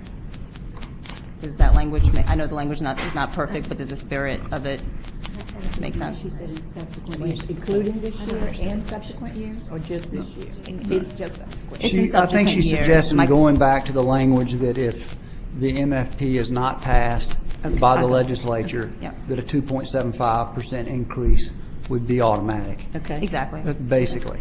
And correct. The wording might need to be, Mr. Garvey. Point of order. Yeah, if that language is added, and if our attorney's assessment of the Supreme Court's, I think it was the Supreme Court's statement that they think that is policy instead of formula language, then I think we run the risk of having this MFP ruled unconstitutional. I would agree, but I would agree. And in which case, we will fall back to who knows what. I don't think that question has been answered yet, whether we'd fall back to last year's MFP or go back 7 or 8 years, because I think that's in the courts right now. We don't have a second, by the way, for Ms. Orange-Jones. Okay, I just want to make sure, so the spirit of it is that if you want the 2.75 be placed in the resolution. I think the concerns, particularly around retirement costs, are real. I think they're going to show up in subsequent years, and I just think it's as a board responsible for putting something in front of the legislature, who then votes up and down. It gives us the ability to know absolutely that every year there is an increase, even if our proposal gets voted down. I think that's important. I'll second it. Ms. Orange-Jones, does your amendment include the original amendment that Mr. Romer made about if additional monies are found and high standards and accountability are Absolutely. maintained? Okay, so your amendment would include Mr. Romer's original amendment plus the language that you'd be interested in the 275 in subsequent years. I have a question for the superintendent because of the constitutionality being questioned. And that is if there's a way to achieve this without it being the policy language. That's a good question.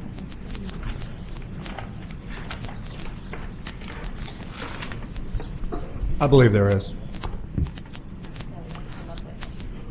What was the question, for clarification? The question is that when the question was asked of me before, I answered the question about previous language that has been in the formula, which is language that prescribes a political process and was identified by the Supreme Court as thus policy, not formula. The question that Ms. Bofi just asked me is there a way of achieving the intent that Ms. Orange-Jones is talking about without it being policy language? And, Mr. Chairman, I would need I believe the answer is yes. However, I would need a recess in order for me and my staff to produce that language and consider how that could be done. Now, that would be done within the MFP? Is that what the comment is, or be done outside of the MFP? Within. Okay. Yeah. Mr. Chairman, point of order. To take a recess, do we need a motion? I would think yes. I believe we do need a motion to recess. How long do you believe you would need? 10 minutes. I so move. I second. Any objection to taking a walkabout? Okay, we'll recess for 10 minutes.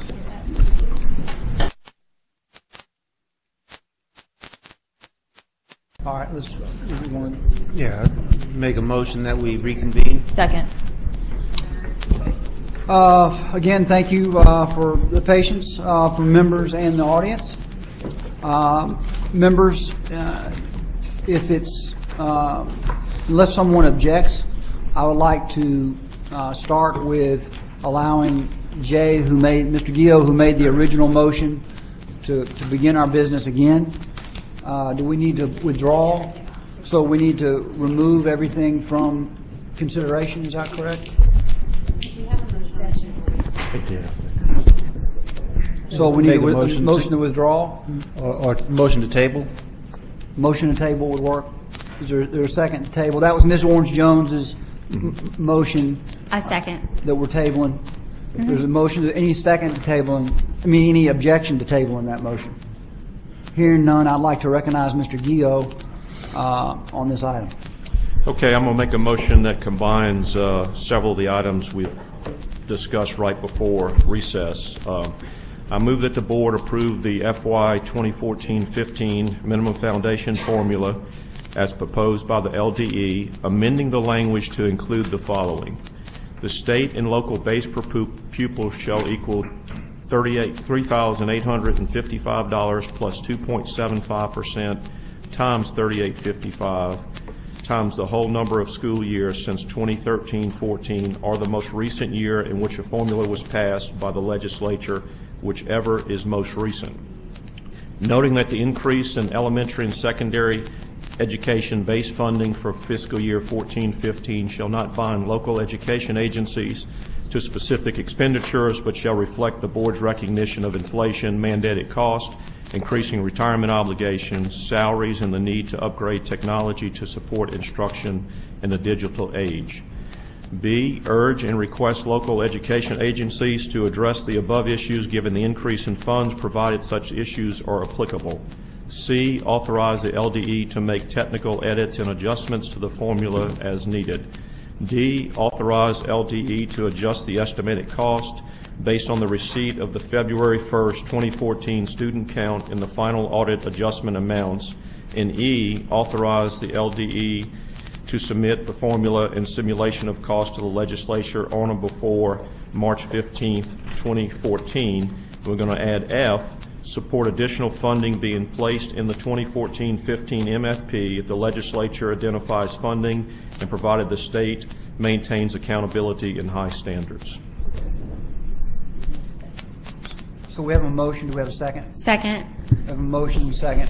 If I may, and correct me, Mr. Gill, if I'm wrong, I believe that incorporates the request that Mrs. Orange-Jones had wanted, which was to reintroduce language or similar language that would, in a year that the legislature did not pass an MFP, the formula would result in an increase, basically. Is that in layman's language? Correct. And it also includes the language regarding if additional dollars are found by the legislature for this fiscal year, that being 14-15 fiscal year, that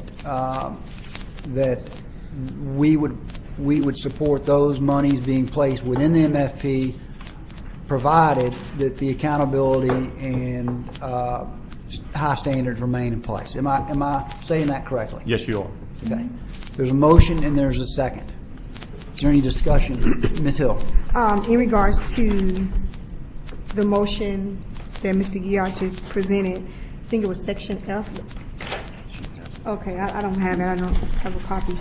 That was the original motion that Mr. Roma, you initially, which failed. So is it, can we legally put that back into a form of motion since it already have failed, already passed? It's a new motion now, part of a new item that includes more than one item.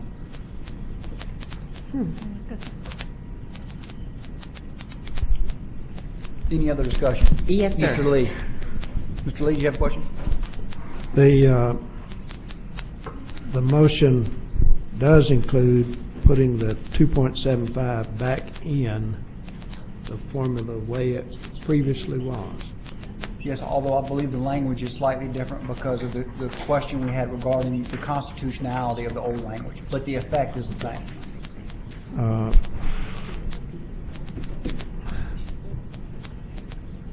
I got a little bit of question about whether you can consider a table motion, and that's in effect what we're doing. But even though we're saying it's a new motion, it's the same subject. But I'm not going to press that. I just have somewhat of a question about whether you can, in the same meeting, reconsider a table motion. But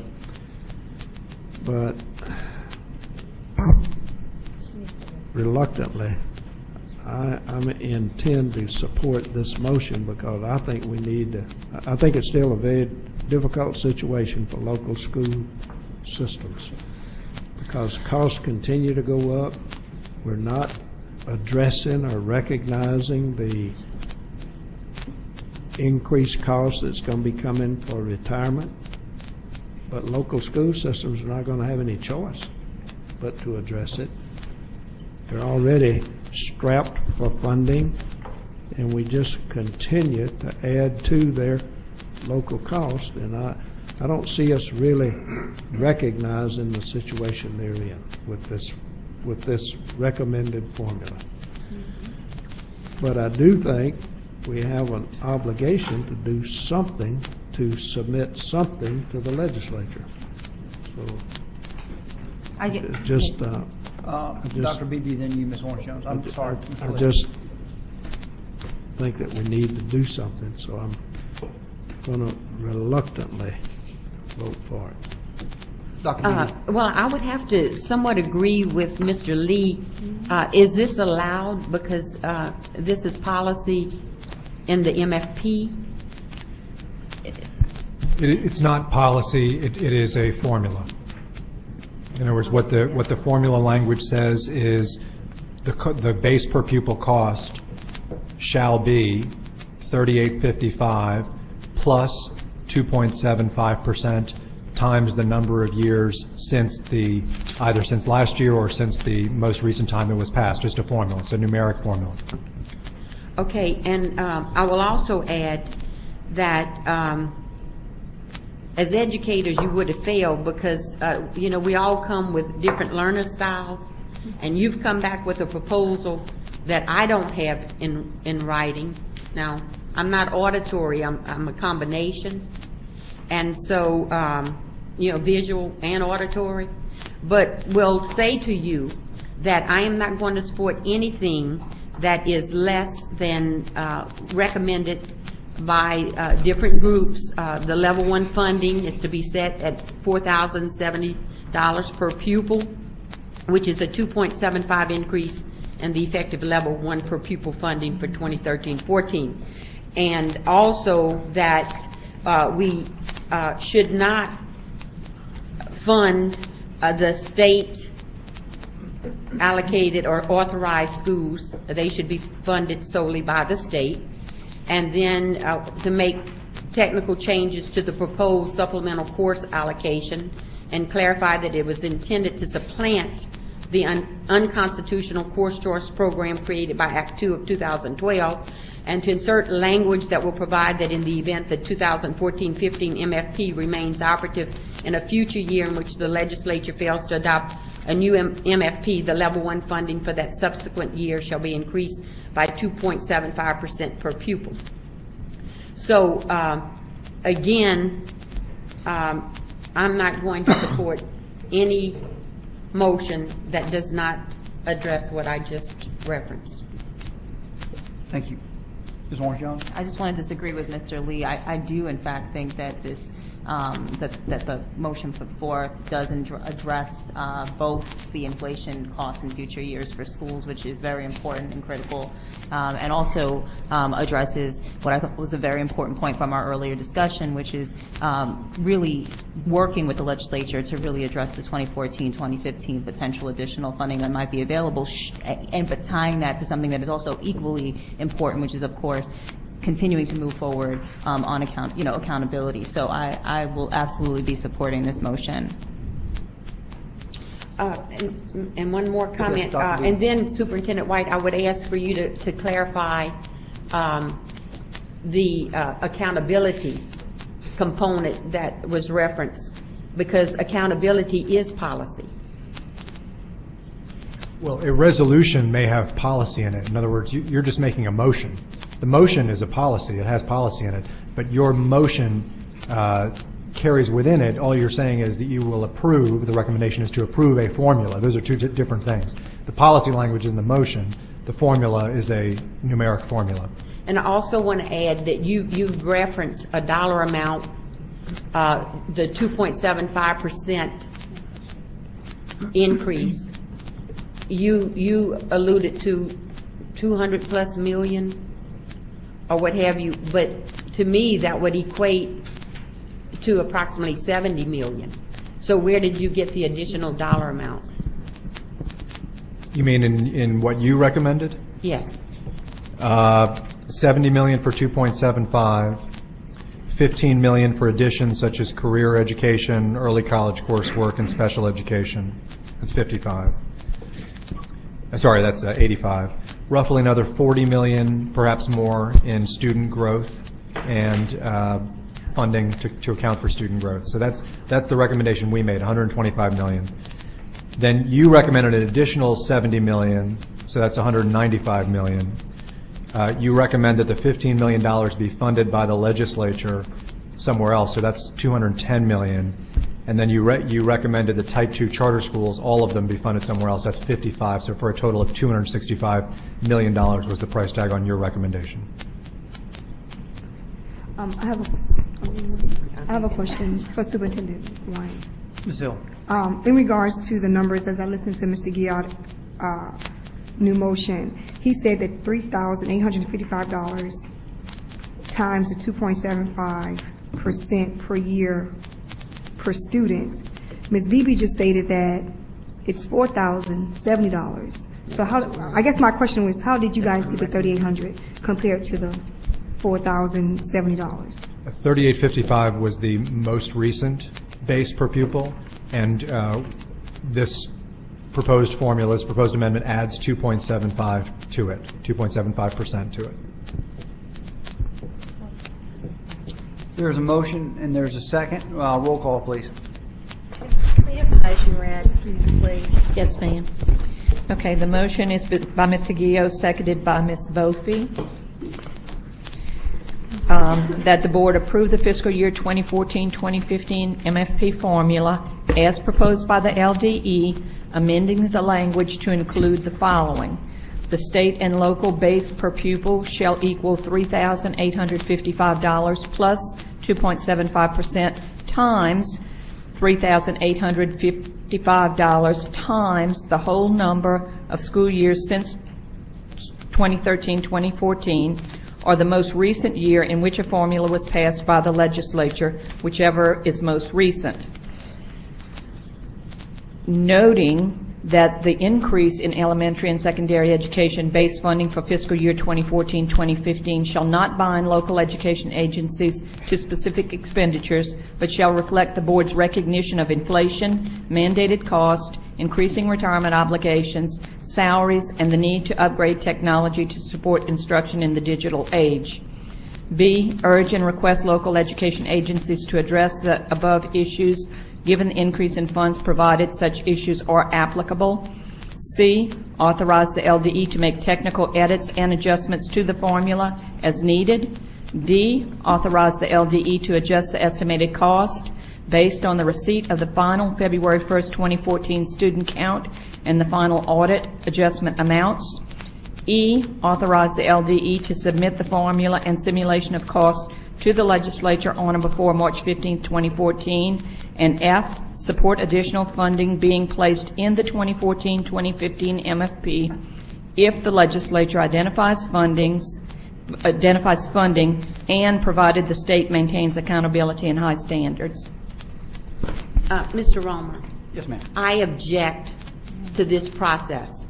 Now, again, that was a lengthy motion, and you're expecting me to internalize, having seen, sight unseen.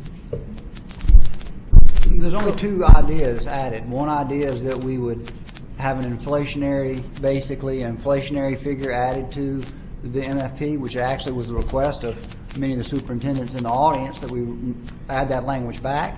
And the second one was an idea that we would go ask for additional dollars from the legislature, would go work with that, and we would support putting it in this year's MFP. If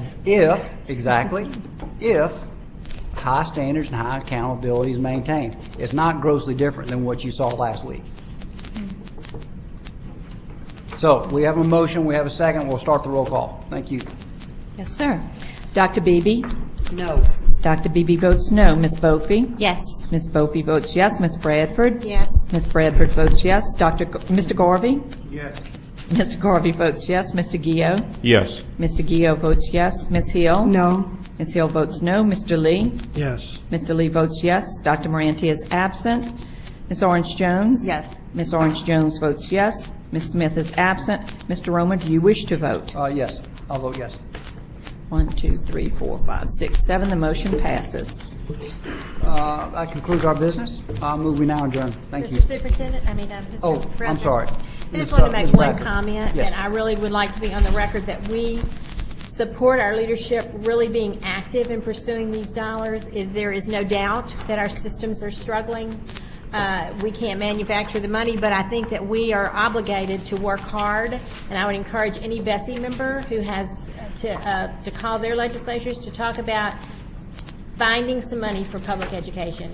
And I just would like us to be proactive in this matter. Thank you. Now adjourn. it.